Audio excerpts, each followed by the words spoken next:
নারকোলের ওই লম্বা মাথায় হঠাৎ দেখি কাল, ডাবের মতো চাঁদ উঠেছে, ঠান্ডা ও গোলগাল।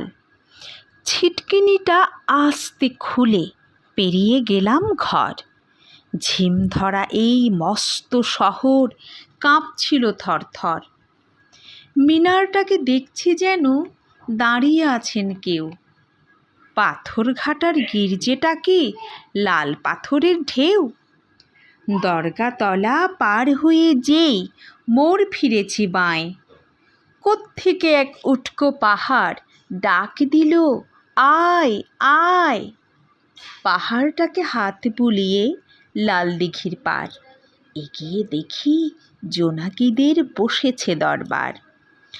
আমায় দেখে কলকলিয়ে দিঘির কালো জল বলল, এসো আমরা সবাই না ঘুমানোর দল।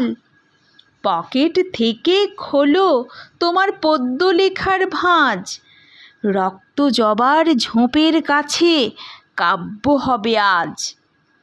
দিঘির কথাই উঠল হেসে ফুল পাখিরা সব, কাব্য হবে কাব্য হবে, জুড়ল কলরব। কি আর করি, পকেট থেকে খুলে ছড়ার বই, পাখির কাছে ফুলের কাছে মনের কথা কই।